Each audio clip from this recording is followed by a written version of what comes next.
좀 말씀을 드리고자 합니다. 본 연구가 시작된 것은 세종시가 갖고 있는 특성을 살려서 도매시장 부지에 어떤 방식으로 들어가게 하는 것이 좋을 것인가 하는 내용입니다. 세종시의 특성을 봤더니 도시 지역에 거주하는 인구가 71%, 그리고 50세 미만의 인구, 경제활동 인구가 75%나 되고요. 반면에 지역 농업에 해당되는 1헥타 미만의 농가가 이렇게 76%나 되는 이런 특성이 있더라. 그렇기 때문에 이 도소매 기능을 포함해서 안정적이고 안전한 지역 농산물을 지역에 공급하는 그런 방법, 그리고 시민의 안전 식생활까지 담보하는 방법이 무엇이 있을 것인가가 저희 연구의 핵심이었습니다. 지금 4-2 생활권에 도매시장 부지를 놓는데 이 시장 부지를 어떻게 활용할 것인가 하는 내용입니다. 먼저 이 도매시장 내지는 도매 유통을 하기 위한 이 큰 농산물 유통의 환경과 정책들은 어떻게 변화했는지에 대해서 간단히 좀 말씀을 드리고자 합니다. 국내 농산물 유통이요, 도매시장 중심의 대량 유통에서 이제 변하고 있습니다. 경쟁적인 유통 구조로 변하고 있다는 말씀입니다. 그리고 실수요자 맞춤형으로 계속 진화하고 있습니다. 위에는 이 그래프는 2016년, 17년, 18년 각 유통업체의 그 매출액 수준, 변화의 수준을 지금 그래프로 나타낸 건데요. 도매시장의 매출액 수준은 거의 전체 수준입니다. 이건 물론 큰 서울시 가락동 도매시장까지 포함한 숫자입니다. 대형 마트도 이 숫자가 지금 오히려 올해 같은 경우에는 줄어들고 있는 상태고요. 늘어나는 것은 온라인 쇼핑이고요. 네, 편의점들입니다. 주로 실수요자들에게 소량 납품목을 어떤 식으로 적절하게 분배할 수 있느냐, 분산을 할 수 있느냐에 따라서 이 기능들이 크게 변화하고 있더라. 우리 이 세종시 인근에는 큰 도매시장이 지금 4군데나 있습니다. 하지만 그 도매시장의 거래 규모는 지금 정체 내지는 감소하고 있는 그런 수준이다. 그리고 그 물량 자체도 청주 같은 경우도 연간 한 9만 톤 내외 정도 취급을 하면서 이 지역 경제의 큰 활성화에 큰 영향을 주지 못하고 있는 이런 실정이더라. 그래서 기존 도매시장이 이 경쟁력을 지금 사실은 잃어가고 있는 그런 상황이기 때문에 이런 도매시장 유형은 세종시에는 사실 적합하지 않을 것 같다라는 얘기였고요. 두 번째가 이제 농산물 종합유통센터라는 형태가 있습니다. 여러분들 들어보셨을 거예요. 농협의 하나로 클럽입니다. 양재동, 창동, 그리고 대도시인 성남, 청주 이런 곳에 있는 하나로 클럽을 얘기하는데요. 우리도 이 세종시에 들어가는 컨셉도 이런 컨셉은 같은 컨셉인데 차이가 뭐냐?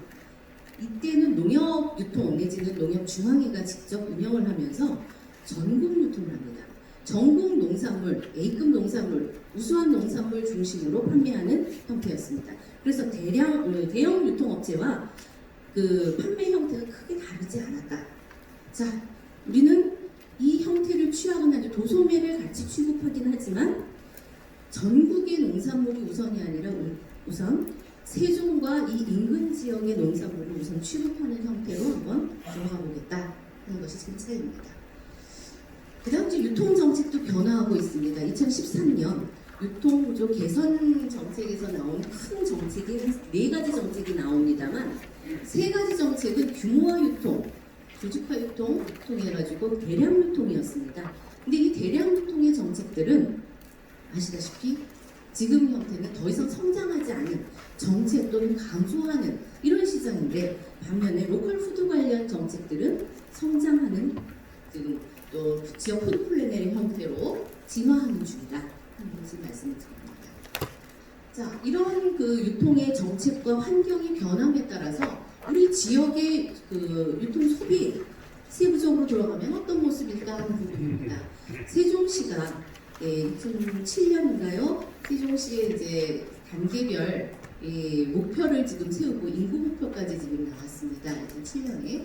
근데 2단계인 2020년까지 목표 인구가 30만이 될 것이다 라고 계획을 했었는데 벌써 작년 연말에 35만 명 정도 됐고 이미 벌써 올해 3월 기준으로서는 35만 명을 초과했습니다.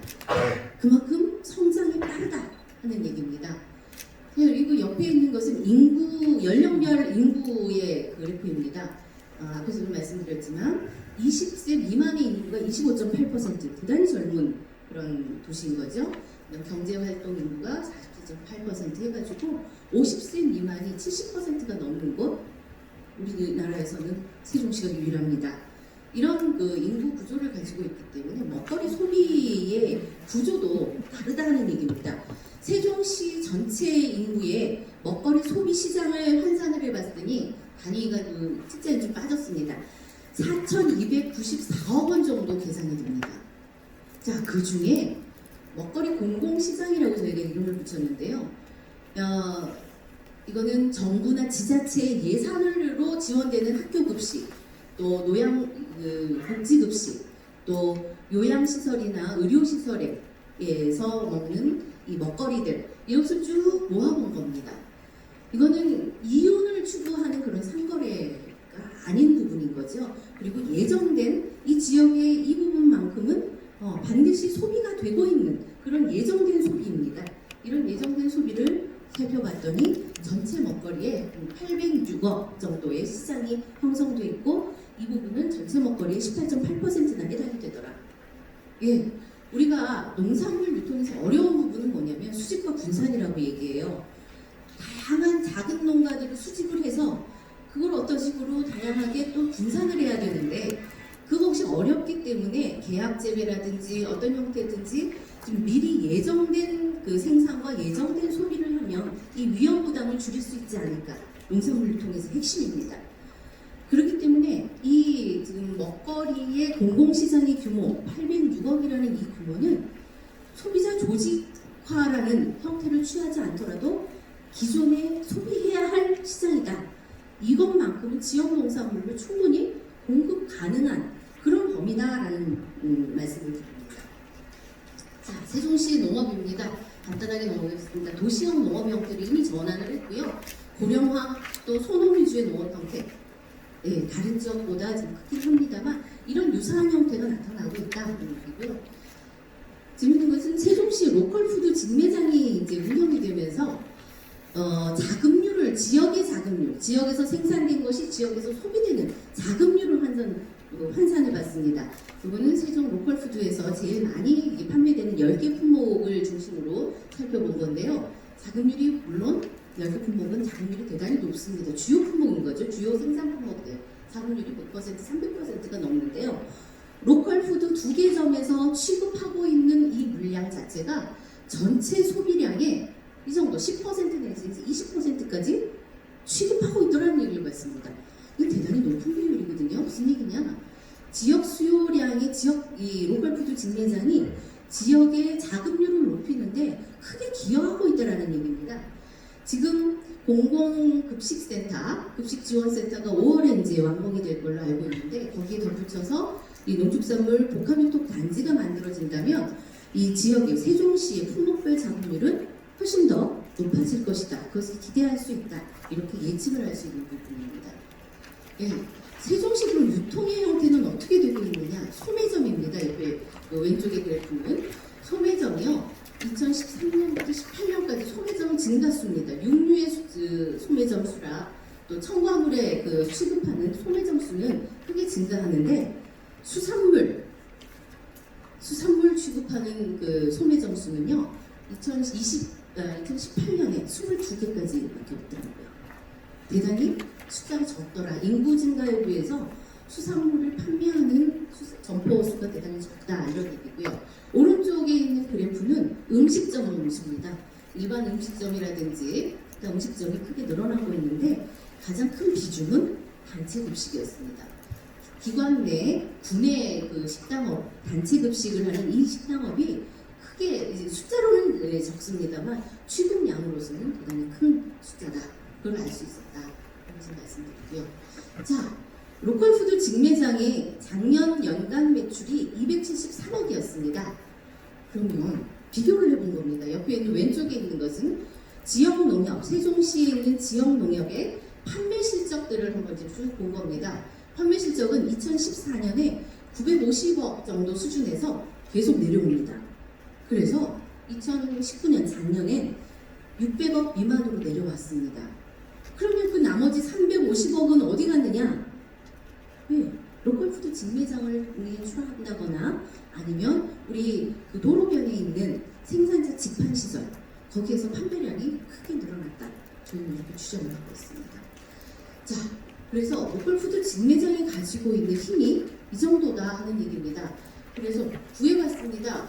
로컬푸드 직매장에 각각의 연도별로 증가하는 그 매출액과 생산자 수와 소비자 수 물론 둔화되고 있습니다. 지금 정보가 2개밖에 없기 때문에 둔화되고 있어서 따로 생산자하고 소비자에게 물어봤습니다. 생산자 취급하고 있는데 우리 복합 유통단지가 들어오면 그것이 필요하다고 생각하십니까? 라고 질문을 했더니 생산자의 74%가 필요하다라고 응답을 하셨고요. 생산자의 3분의 2가 출하할 의향이 있다같이 얘기합니다.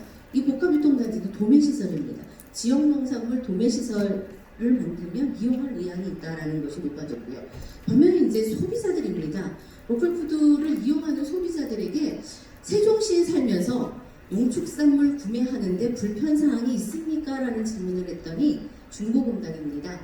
4가지 그 응답에 이 비율이 좀 높았습니다. 그 중에 수산물 매장 수가 적어서 불편하다 하는 게 83%까지 됐고요. 가격이 비싸다 하는 부분도 꽤 높았습니다. 세종 시민들의 이거는 조사가 나옵니다. 이런 현장을 봤을 때 세종시에서는 그럼 앞으로 복합유통단지를 어떤 식으로 가져가야 되느냐 저희 고민이 많았고요. 또 한편으로 조사한 것이 외식업체였습니다. 음식점 경영주들에게 직접 물어봤을 때 주로 어디에서 납품을 갖고 오십니까? 했더니 식자재 납품업체, 유통업체를 직접 배송을 받는 경우가 그 비율이 대단히 높았습니다.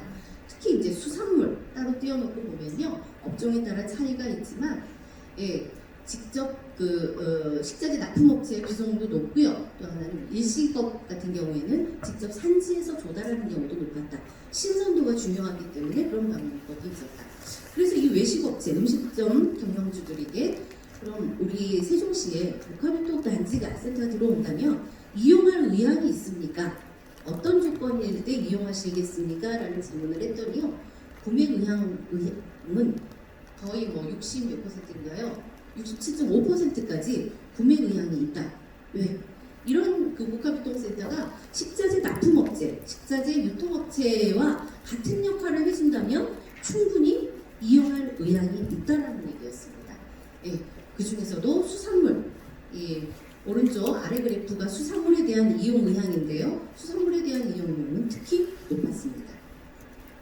이런 것을 보고 또 하나는 저희는 그 생산자 단체나 소비자 조사뿐만 아니라 생산자 간담회를 또 한번 했습니다. 거기에서 나온 주요 의견들과 또 문제가 있다, 과제를 이런 것은 과제다라고 제안해 주신 내용들이 있습니다. 그래서 저희 연구진이 그 부분은 해소될 수 있다라는 의견을 드린 바가 있습니다. 이건 참고를 해주시고요. 그리고 소비자 조사를 했을 때 구매를 어디서 하고 구매 시 이용 장소는 어디고 이런 것을 쭉 물어봤을 때요. 저희가 좀 특별하게 본 것은 이거였습니다.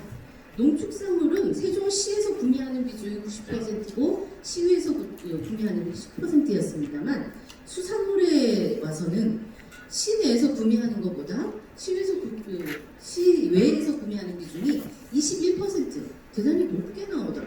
아니 생활권에서 구매하는 것이 아니라 생활권 밖에서 구매한다. 이건 좀 문제가 있는 부분이지 않을까 그런 생각이 들었습니다. 그래서 저희 지금 좀 정리를 하자면 세종시 농축산물 유통의 경로별로 규모를 한번 쭉 추정을 해본 결과입니다. 세종시 로컬푸드 직매장이 적어도 6점 전체의 소비량 중에 한 6.36% 정도 취급을 하고 있다라는 것을 아시고 이거는 소비량의 기준, 소비 금액을 기준으로 산정을 한 것입니다. 그 이외에도 여러 가지 이제 직판이라든지 각각의 단체 급식이라든지 외식이든지 소매업계 각 분야별로 경로별로 규모를 추정했더니 이런 식으로 나왔고요. 더 재미있는 것은 이 부분입니다. 소비자의 입장에서 지역산 농산물을 얼마나 이용하고 있느냐 하는 부분입니다. 소비자 입장에서는요, 지역에서 공급되는 게 지금 25% 미만이더라. 다른 지역에 비해서 참 높은 편입니다. 이 부분은. 왜 그러냐? 산지집판 비중이 크기 때문이에요. 또 하나 로컬푸드 직매장의 비중이 그나마 크기 때문입니다. 자, 그렇다면 생산자 입장에서는 판매할 때 우리 지역에다가 판매하는 건 얼마나 되고 지역 이외 타 지역으로 판매하는 건 얼마나 되느냐? 조사를 해봤더니 지역 판매가 한 19%에서 22.6%까지 계산이 되더라고요. 최대 최소치 추정치입니다. 이 결과를 봤을 때 세종시가 가지고 있는 농업의 특성 그리고 도시가 생기면서 이 소비자들이 이 먹거리에 대한 수요가 지역산 농산물 이용에 대한 의향 이런 건 대단히 높은데 이것을 어떤 식으로 조화롭게 매출을 시킬 것이냐. 그러니까 소비자에게는 타 지역에서 들어오는 것 대신에 지역산 농산물을 더 소비할 수 있도록 만들고 생산자는 타 지역에 팔러가는 것보다 지역에 소비 시층이 있기 때문에 지역에서 많이 소비할 수 있도록 시장 유통 구조를 개선해서 세종시에 판매할 수 있도록 만드느냐 이것이 큰 과제다 할 수 있었고요. 그래서 시민의 요구와 과제들을 쭉 정리해 놓은 것입니다. 생산자도 외식업체도 복합유통단지에 대한 기대는 큽니다. 예, 그리고 외식업체도 지역산 농산물을 이용할 그런 의향도 상당히 높게 나왔습니다. 이제 소비자가 가지고 있는 이 불편함 어떤 식으로 해소할 수 있을 것인가 이 문제가 지금 남아있는 그런 상황이다. 예, 다음은 이 복합유통단지를 그럼 어떤 식으로 조성을 할 것이냐 이런 계획입니다. 어떤 필요에 의해서 이 복합유통단지를 만들 것이냐 하는 겁니다.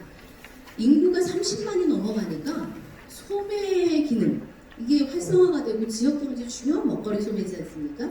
소매 기능을 원활하게 돌아가려면 도매 기능이 필요하더라 하는 얘기입니다. 두 번째는 소비지 유통 환경이 변화하는데 과거의 그 도매 시장을 경영하는 그런 유통체계가 맞지 않더라는 얘기입니다. 개선이 필요하더라. 현 소비자의 소비 패턴에 맞게 소비 변화에 대응하는 유통체계가 필요하다. 그다음에 지역농산물 유통 우리 생산자도 외식업체도 요구를 하고 있고 지역 소비자들도 가급적이면 지역 농산물 이용하겠다는 의견이 큽니다. 이 부분을 어떤 식으로 엮을 것인가.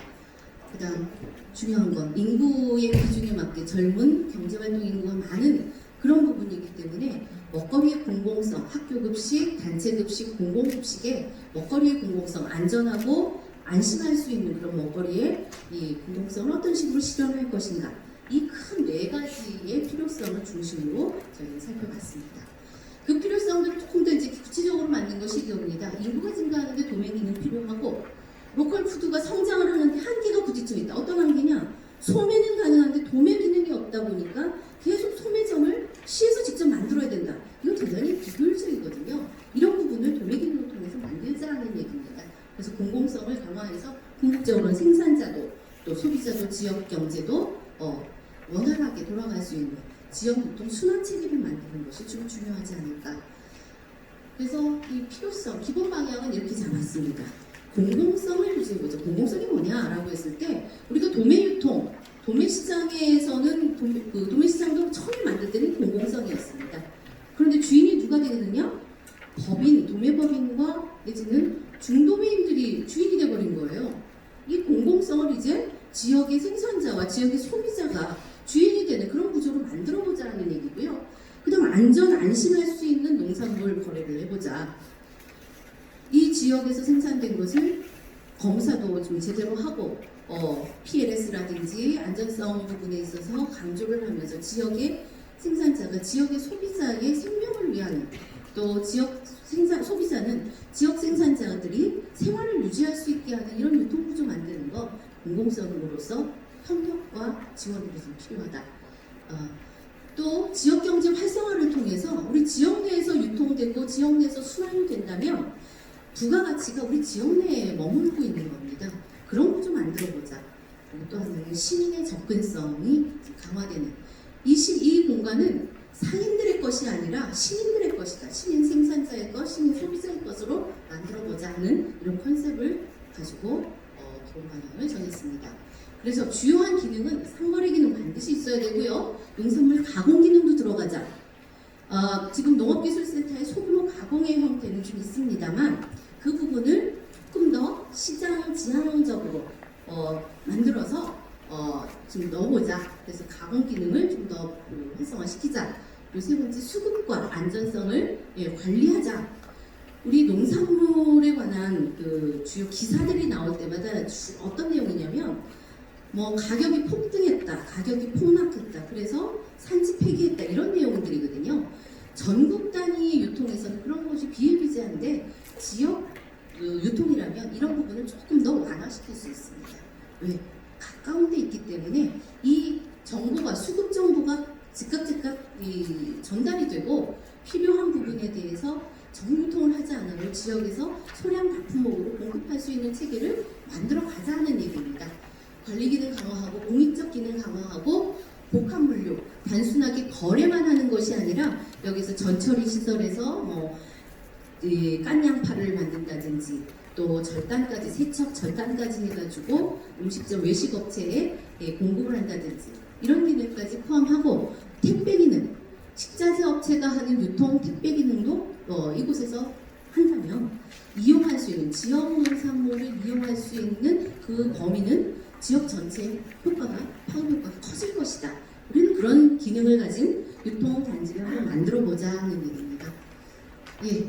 그래서 또 농산물 도매 시장하고 이 복합 유통 시설하고 유통 단지하고 어떤 식의 차이가 있는지에서 좀 구별을 해놓은 건데요. 차별성은 그겁니다. 밑에 이제 써졌습니다만 중요한 건 지역 농산물을 수집하고 분산하는 것, 그것에 적극적으로 이 유통기구가 관여를 해보자는 얘기고요. 두 번째가 지역상 가공식품도 취급을 하면서 지역에서, 사실 가공을 한다는 것은 농가 입장에서는 부가가치가 높은 겁니다. 그 가공하고 유통하고 결합을 시켜서 지역의 가공식품을 지역 소비자가 이용을 할 수 있도록, 많이 이용할 수 있도록 장려를 해보자. 그리고 세 번째가 가공과 또 소비자들의 편의시설, 이런 부분들을 결합을 시켜보자 하는 이 세 가지 내용들을 포함하고 있습니다.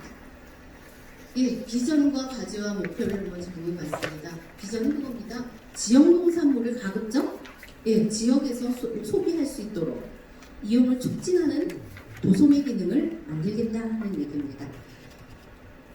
시간이 없어서 좀 넘어가도록 하겠습니다. 그럼 이런 그 도소매 복합유통 단지는 기존 그 유통 경로하고 어떤 차이가 있는지 그림으로 좀 나타낸 것입니다.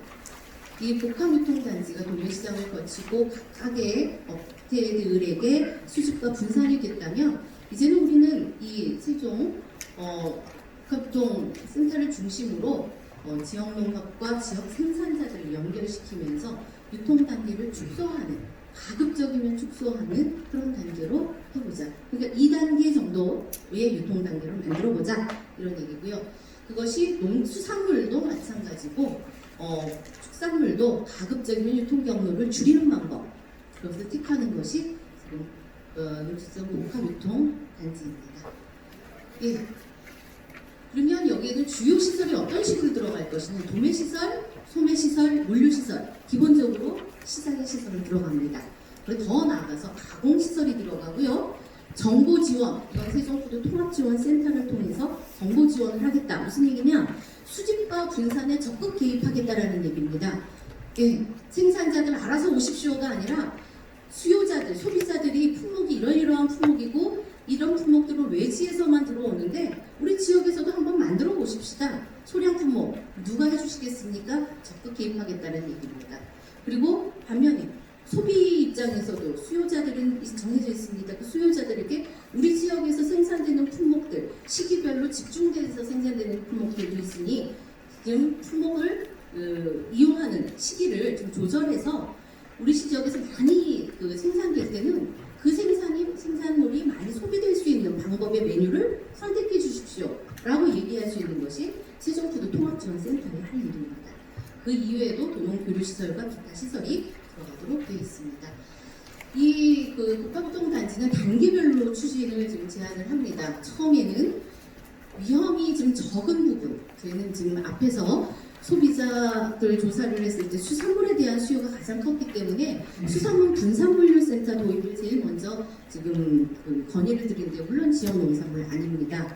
수협에 위탁을 해서 수협이 들어온다, 와서 위탁 경영을 해서 이 세종시의 수산물 공급 하락이 이루어질 수 있도록 제일 먼저 해보자.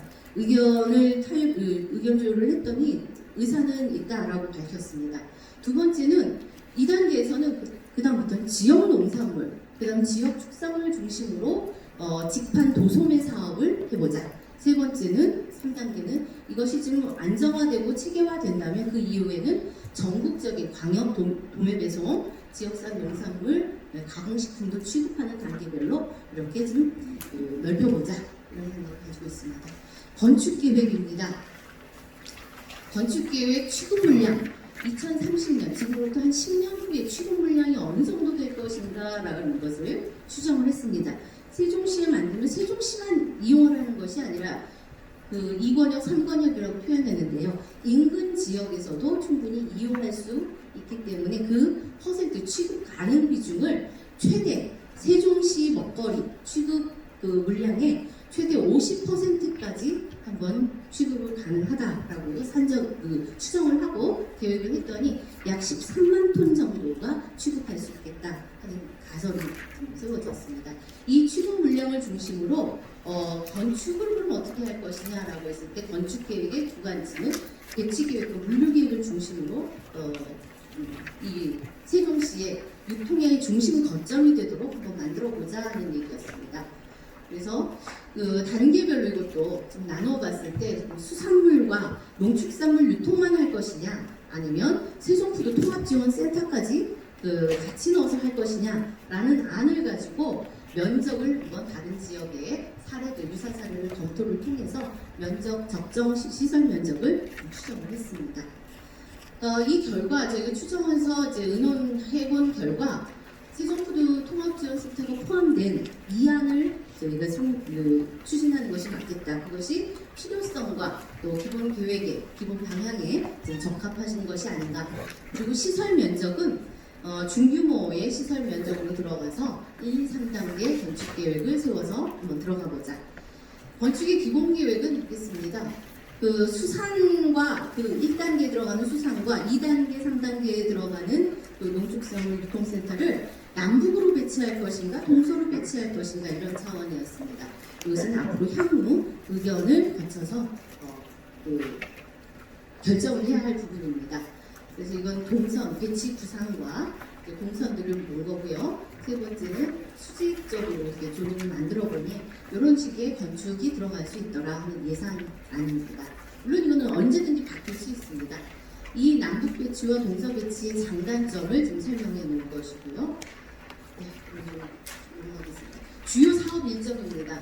적어도 최소한 내년까지는 이 사업의 일정을 확정을 좀 짓고 단계별로 추진을 하자. 1단계가 그래서 2024년 공사 완료가 6월 정도까지면 1단계를 완성시키는 걸 하고 2단계, 3단계 2029년까지 완성시키는 것으로 하자는 계획을 세웁니다. 자, 사업비입니다. 일단 단순하게 공사비만을 추정을 했을 때 두 가지 안으로 만들었습니다. 규모가 중규모일 때 공사 규모는 약 670억 정도가 소요될 것이다 라고 추정이 되고요. 이 안은 좀 소규모, 지금 공간 이용을 좀 빡빡하게 이용률이 좀 높은 부분입니다. 이용을 한다면 공사비는 한 461억까지 공사비가 나온다 추정을 해봤습니다. 이제 경제성 분석입니다. 말씀드리겠습니다. 경제성 분석은 세 가지 방법으로 분석을 했습니다. 일단 비용 추정, 우선은 건축비, 공사비를 중심으로 봤고요. 거기에 플러스 운영비가 필요합니다. 운영, 용역비, 각종 부대 비용이 필요한데 그 비용을 전부 다 넣어서 비용을 추정을 했습니다. 편익을 추정한 것은 공사 완료부터 운영부터 조성 후 10년까지의 기간을 2039년까지의 기간을 두고 편익을 추정했습니다. 편익의 주요한 내용은 그겁니다. 이용자 편익인데요. 저희가 여러 가지 편익 계산 방법이 있습니다만 최소한으로 편익을 줄여봤습니다. 생산자들이 가지고 있는 편익만 중심으로 봤습니다. 생산자들이 수송비를 절감했을 때 그리고 상품성을 향상했을 때 이게 뭐냐? A급만 파는 게 아니라 B급, C급 가공까지 할 수 있기 때문에 그 물량까지 취급할 수 있다라고 생각을 해두고 상품성이 향상된다고 봤을 때 시나리오를 세 가지를 뒀습니다. 추정 물량이 저희 앞에 30페이지였나요? 추정 물량에 50%까지 취급하는 용량을 건축을 하는데 추정 물량의 30%만 취급을 할 때, 또 40%를 취급할 때, 50%를 취급할 때 1, 2, 4만으로 두고 이 내부 수익률과 비용 편익과 순환제 가치를 구분해봤습니다. 그랬더니 이 내부 수익률, 1안의 내부 수익률 0.8% 나온 것, 이것을 제외하고는 사실은 모두 경제성이 있는 것으로 나왔습니다. 이 경제성은 우리가 편익 분석에서 편익을 최소화했을 때 그 경제성입니다. 그래서 경제적으로는 경제적 타당성은 있다라고 나왔고, 민감도 분석을 했을 때도 마찬가지입니다. 1안을 제외하고는 2안, 3안 전부 다 민감도 분석에서도 경제성이 있는 것으로 나왔습니다. 그 다음에 이제 정책적 타당성입니다. 정책적 타당성, 경제성 타당성 이외에도 이 상위 계획이라든지 지역 계획에 이 사업이 반드시 필요한 것인가라는 부분이었습니다. 예, 행정 수도지요. 이 부분에서는 이제 세종시가 갖는 그 위상에 맞게 이 생활환경 정주 여건 개선을 위해서는 도매기는 반드시 필요하다. 그리고 그것이 이 각종 상위 지역 계획과 비교를 했을 때 합당하다, 부합하다라는 결론이었습니다. 결론적으로 그렇습니다. 세종시 이제 세종시의 공공형 이 복합 교통단지가 지역 생산자를 위해서, 소비자를 위해서 반드시 필요한 것이기 때문에 중앙부처 차원에서도 그 지원이 좀 필요한 부분이지 않을까. 마지막으로 또 한 가지는 이제 유통정책에서도 앞에서도 이제 간단히 말씀드렸지만 농산물 유통구조 개선 정책에서도 도매형 유통, 도매형 로컬푸드 도매형 유통은 지금 세종시가 처음입니다. 이 부분은 합당하다. 로컬푸드 확산이라든지 지역 푸드플랜 정책에도 부합하는 내용이다라는 것을 말씀드리고요. 지자체의 사업 추진 의지 충분히 있다. 우리는 이미 로컬푸드 직매장 신신장터를 통해서 전국 로컬푸드 직매장 매출 수 1위입니다. 지금. 그러면서 세종시의 생산자도 소비자도 만족할 만한 지금 유통체계를 만들어가고 있는데 그 행정 기구나 조례들은 이미 다 정비가 되어 있는 상태이기 때문에 지자체의 사업 위주도 충만하다라는 결론을 얻었습니다. 예, 마지막으로 이제 관리, 그런 활성화 어떻게 할 것이냐? 이 밑그림입니다. 밑그림인데 관리는 주로 복합유통단지 관리자 형태는 세 가지의 형태로서 각각의 장단점이 있습니다. 이것을 이 사업이 이제 결정이 된다면 앞으로 시민들과 이 사업 방식이 어떤 식으로 추진되어야 될 것인지 사업 방식에 대해서 지금 논의가 필요한 부분입니다. 저희는 간단하게 이런 형태가 있습니다라는 것을 제시할 뿐이고요. 또 한 가지 활성화를 어떻게 시킬 것이냐, 앞에서 여러 가지 얘기가 나왔습니다만 다양한 방법이 있습니다. 구매자의 편익 제고, 복합유통단지 활성화를 위해서 다양한 이 신유통들, 새로운 유통, 소비자가 원하는 유통들을 도입하시면 되는 겁니다. 그 방법에 대해서 몇 가지 제시를 했습니다. 도소매의 혁신, 물류, 정보 이런 부분, 택배 배송까지 어떤 식으로 도입하고 결합시키면 되는 것이고, 그 결합하는 것은 운영 주체의 결정에 따라서 운영 주체가 이제 조직에 따라서 어떤 식으로 결정할 것인가, 운영의 묘미를 발휘할 수 있는 그런 부분입니다. 네, 신성 편의 사업도 취급을 하시면서 가급적이면 수요자 중심, 수요자가 만족할 만한 그런 서비스를 어떻게 제공할 것인가 초점을 맞추면 될 것이다.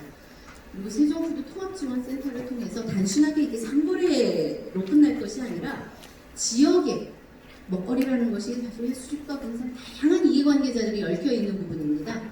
정보 교류를 통해서 가능한 상거래가 투명하게, 그리고 안전하고 안심할 수 있는 그 농산물이 거래될 수 있는 정보 교류도 하고, 또 세종 시민, 생산자와 소비자가 체험과 도농도류의 공간으로 제공할 수 있지 않을까, 이런 생각을 하면서 결과는 여기까지 이제 제가 준비한 내용은 여기까지고요. 마지막으로 한 가지 덧붙이고 싶은 말씀, 계속 반복돼서 말씀드립니다.